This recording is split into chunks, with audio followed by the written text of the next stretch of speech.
کشمیر کے وزیر اعظم جناب سردار تنویر الیاس خان صاحب کو کہ وہ تشریف لائیں اور یوم استحصال کی تقریب سے مخاطب ہوں. جناب سردار تنویر الیاس خان صاحب. الحمدللہ رب العالمین والصلاة والسلام علی سید المرسلین وعلی آلہ وصحبہ اجمعین. میں آپ ساتھیوں سے گزارش کروں گا کہ میرے ساتھ درود ابراہیم پڑھیں. اللہم صلی علی محمد وعلی آل محمد کما صلیت علی ابراہیم وعلی آل ابراہیم انکا حمید مجید. اللہم بارک علی محمد وعلی آل محمد کما بارکت علی ابراہیم وعلی آل ابراہیم انکا حمید مجید. آج کے اس اجتماع میں موجود معزز وزراء اکرام، چیف سیکرٹری آزاد حکومت جموں و کشمیر جناب عثمان چاچر صاحب، سیکرٹری صاحبان، انتظامیہ آفیسر، آزاد حکومت جموں و کشمیر کے تمام انتظامیہ کے لوگ، پنڈال میں موجود حریت کے رہنماؤں، ہماری مائیں، بہنیں، بزرگوں، السلام علیکم. آج 5 اگست کو کشمیری پاکستانی دنیا کے جس کونے میں بھی ہیں، وہ LOC کے اس پار ہوں، وہ LOC کے اس طرف ہوں، وہ پاکستان سے باہر کشمیری اوورسیز پاکستانی ہوں، ہندوستان کا وہ عمل جو 5 اگست 2019 کو اس نے دنیا کے منہ کے اوپر ایک تماچا مارا. اس نے کہا کہ میں اقوام متحدہ کی کسی قرارداد کو نہیں مانتا. اس نے ہیومن رائٹس ایکٹیوسٹ کی ہر آرگنائزیشن کو یہ کہا کہ میں تمہاری کسی قرارداد کو نہیں مانتا. اس نے OIC کو بھی یہی پیغام دیا کہ ہم کسی قانون کو نہیں مانتے، اس لیے کہ ہمارے پاس ایک درندہ فوج موجود ہے جو 9 لاکھ کی تعداد میں مقبوضہ کشمیر کے اندر موجود ہے. لیکن وہ یہ بات بھول گیا کہ اس درندہ فوج کو ہماری مائیں، ہماری بہنیں، ہماری بیٹیاں جب اس کو دکھاتی ہیں اپنا عزم اور استقلال، جب سب جلالی پرچم پہن کے باہر نکلتے ہیں تو درندہ فوج کو اپنی اوقات سمجھ آ جاتی ہے. درندہ فوج اور ہندوتوانہ ذہنیت جو غالب ہے ہندوستانی اسٹیبلشمنٹ کے اوپر، وہ یہ بھول گئے کہ فوجوں کی بنیاد پہ اقوام کو رول نہیں کیا جا سکتا. 5 اگست 2019 سے لے کے آج تک کشمیر کے اندر LOC کے اس پار رہنے والے جیل کی زندگی گزار رہے ہیں. ان کو کوئی دنیا کی وہ سہولت حاصل نہیں کہ جو ان کو ہونی چاہیے تھی. ہم آج استحصال کے حوالے سے، اپنے پروٹیسٹ کے حوالے سے اقوام عالم کو یہ بتانا چاہتے ہیں کہ جب دنیا نے 20 سال کے کم عرصہ میں 2 عظیم جنگوں کا سامنا کیا، لاکھوں لوگ گاجر اور مولی کی طرح کاٹے گئے. اس جنگ عظیم دوم کے ٹائم پہ بھی اور جنگ عظیم اول کے ٹائم پہ بھی دنیا کی کچھ ایسی بڑی اقوام تھی جن کا غرور آسمان کو چھوتا تھا، وہ زمین کی طرف دیکھنے کو تیار نہ تھے. لیکن جنگ عظیم دوم نے دنیا کو اس طرف وہ تصویر بھی دکھائی کہ نیوکلیئر ٹیکنالوجی کا بھی استعمال ہو گیا اور غرور جو تھا وہ زمین کے ساتھ آ لگا. اس کے بعد دنیا کو یہ ہوش آیا، عقل کے ناخن آئے. انہوں نے کہا کہ ہمیں بیٹھ کے کچھ کرنا ہوگا، بیٹھ کے سوچنا ہوگا. اقوام متحدہ کے وجود پہ غور کیا گیا.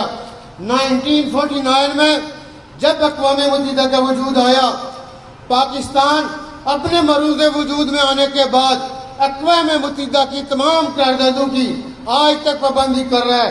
کشمیری جو بنیادی طور پہ پاکستانی ہیں وہ بھی اقوام متحدہ کی سیکورٹی کونسل کے ہر حکم کی، ہر قرارداد کی پاسداری کرتے ہیں، پابندی کرتے ہیں. لیکن ہندوتوانہ ذہنیت جو انہوں نے اقوام متحدہ کے اندر یہ کہا تھا کہ ہم کشمیریوں کو یہ موقع دیں گے کہ وہ اپنے جینے کا، اپنی زندگی کے بارے میں فیصلہ کریں، لیکن وہ تمام کی تمام کمٹمنٹس سے باہر نکلتا جا رہا ہے.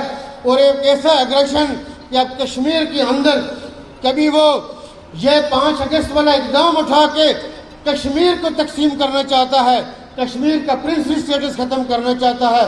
ہم پاکستانی اور کشمیری یہ یقین اور ایمان رکھتے ہیں کہ کشمیر ناقابل تقسیم وحدت ہے.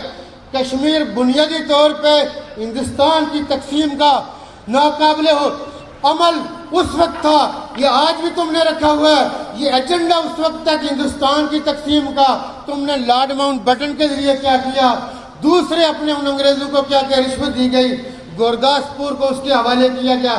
کشمیر کا کوئی زمینی لنک ہندوستان کے ساتھ نہیں ہے. کشمیر کے تمام جغرافیائی راستے اللہ پاک نے پاکستان کے ساتھ بنائے. اس لیے بابا اکرام رحمۃ اللہ علیہ نے یہ کہا تھا کہ کشمیر پاکستان کی شارک ہے. آج ہندوستان کشمیر کے اندر 20 کروڑ کی انویسٹمنٹ کی بات کر رہا ہے. وہ کشمیر کے اندر G20 کو بلانا چاہتا ہے. وہ کشمیر کے اندر سرمایہ کاری کے لیے سرمایہ کاروں کو بلانا چاہتا ہے. سید علی شاہ گیلانی رحمۃ اللہ علیہ نے اس ہندوتوانہ ذہنیت کو سمجھتے ہوئے بہت پہلے یہ کہا تھا کہ تم کشمیر کی سڑکوں کے اوپر تار کول کے بجائے سونا بچھا دو، کشمیری اس کو جوتے کی نوک پہ رکھیں گے. اور آج آپ دیکھ رہے ہیں کہ کشمیری اس سب چیز کو جو اس کے عربے ہیں، چالے ہیں، ٹریپ کرنا چاہتا ہے، جوتے کی نوک کے اوپر رکھتے ہیں. ہم یہ سمجھتے ہیں کہ یہ چالیں کشمیریوں کو LOC کے اس پار ہوں یا دنیا کے کس کونے میں ان کو ٹریپ نہیں کر سکتی. کشمیری ڈل جھیل کے ٹورزم پہ گزارا کرنا جانتے ہیں، کشمیری اپنے سیب بیچ کے گزارا کرنا چاہتے ہیں. تم ان کو امن کی زندگی دو، رائے شماری کرو. ہم یہ کہتے ہیں کہ اقوام عالم آگے آئے اور آگے اپنی نگرانی میں وہاں پہ ریفرنڈم کرایا جائے. اس ہندوستان سے یہ کہا جائے کہ ریفرنڈم جبر اور استبداد کے ہاتھ کو روکنا ہوگا. کشمیر کی جو جدوجہد ہے، اقوام متحدہ اس مسلح جدوجہد کو لیجیٹیمیٹ ڈکلیئر کر چکی ہے. OIC مسلم امہ کو بھی اپنا کردار ادا کرنا ہوگا. مسلم امہ کو بھارت کے ساتھ اپنے تجارتی اور دوسرے سفارتی روابط کو محدود کرنا ہوگا. اس کو کشمیر کی آزادی کے ساتھ لنک کرنا ہوگا. کشمیر زمین کا ٹکڑا نہیں ہے، یہ 1.5 کروڑ مسلمانوں کی زندگی اور موت کا مسئلہ ہے. دنیا آگے آئے، ہم یہ فیس کرنے کو تیار ہیں کہ کشمیریوں سے یہ کہا جائے کہ آپ کس کے ساتھ شامل ہونا چاہتے ہیں. کشمیری یہ کہتے ہیں کہ کشمیر بنے گا پاکستان، اس لیے کہ پاکستان مشرق الہی ہے. کشمیریوں کا ایمان پاکستان کے ساتھ ہے. کشمیری نہ علیحدہ کچھ ہیں، نہ پاکستانی علیحدہ کچھ ہیں. ہندوستان کو اگر یہ زوم ہے، میں یہ کہتا ہوں کہ اگر وہ اپنی ہر درمی سے آگے نہ ہٹا، اکھنڈ بھارت، پنجاب کے اندر، آسام کے اندر، اس کی اتنی ریاستیں میں گنوا سکتا ہوں آپ کو کہ یہ ریاستیں بننی شروع ہو جائیں گی. ہر ریاست 4 کروڑ کی، 5 کروڑ کی، 6 کروڑ کی میں اپنے تصور میں دیکھ رہا ہوں. اس لیے آپ LOC کے اس طرف جو بیٹھے ہیں، آپ کے عزم اور استقلال میں بھی تو کمی نہیں ہونی چاہیے. آپ کے پاس ایمان کی قوت ہے، ایمان کی قوت سے بڑی کوئی قوت نہیں ہوا کرتی. ہمارے دین نے جو شرف اور اعزاز ایک شہید کو بخشا ہے، کون ایسا ہوگا جو دنیا میں آنے والا شہادت کی تمنا نہیں کرے گا. اس لیے ہم لائنوں میں لگ کے کشمیر کی ماؤں ہے، ان کی کوکس کو اس لیے دنیا سلام کرتی ہے. شہداء جننے میں، مجاہدین جننے میں، غازی جننے میں کوئی کسر نہیں چھوڑی. اس لیے وہ ہمارے جو لیڈر وہاں پہ کشمیر کے اندر جو زندگی گزار رہے ہیں، نئے مولود جو آتے ہیں دنیا میں، ان بچوں کے نام ان کے ناموں پہ رکھے جاتے ہیں. یہ ہندوستان کی جمہوریت اور سیکولرزم کا ایک تماچا ہے.